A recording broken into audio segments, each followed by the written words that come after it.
Good morning guys. तर आज आहे आपला डेली व्लॉगचा डे 7. तर सुरुवात होते कचरा टाकण्यापासून. कचरा टाकून झाल्यानंतर मी मस्तपैकी आंघोळ केली. त्याच्यानंतर मी बदाम आणि खारीक घेतले. त्याच्यानंतर मी बनवणार होते पोहे. तर पोहे मी मस्तपैकी काढून घेतले वगैरे आणि सगळ्या भाज्या चिरून वगैरे घेतल्या. तर पोहे बनवून झाल्यानंतर मला जायचे होते माझ्या फ्रेंडच्या लग्नाला. त्याच्यासाठी मी ही पूर्ण तयारी केली. त्याच्यानंतर मी मस्तपैकी साडी वगैरे घेतली आणि माझ्या धन्नूला घेऊन आम्ही निघालो. तर निघाल्यानंतर आम्ही पोचलो गणेश मंगल कार्यालय येथे, का तिथेच लग्न होणार होतं. तिथे आम्ही मस्तपैकी एन्जॉय केला आणि खूप दिवसानंतर सगळ्या मैत्रिणी भेटल्या तर त्यांच्यासोबत गप्पा गोष्टी केल्या. त्याच्यानंतर वैष्णवीला आम्ही सोडवलं स्टेशनवर. आणि तुम्ही बघू शकता आमच्या चाळीची आता चूल बंद आहे आणि सगळे पाठीमागे जेवायला चालल्या.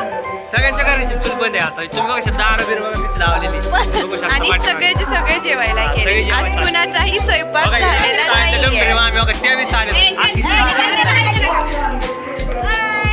देवाला नमस्कार केल्याने आम्ही गेलो जेवायला. तर जेवणासाठी आम्ही बराच वेळ थांबलो.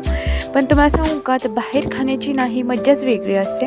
तुम्हीही पण एकदा ट्राय करून बघा आणि मला माहिती तुम्ही नक्कीच ट्राय केलं असेल. तर आजचा व्लॉग इथेच थांबतो. थँक्यू.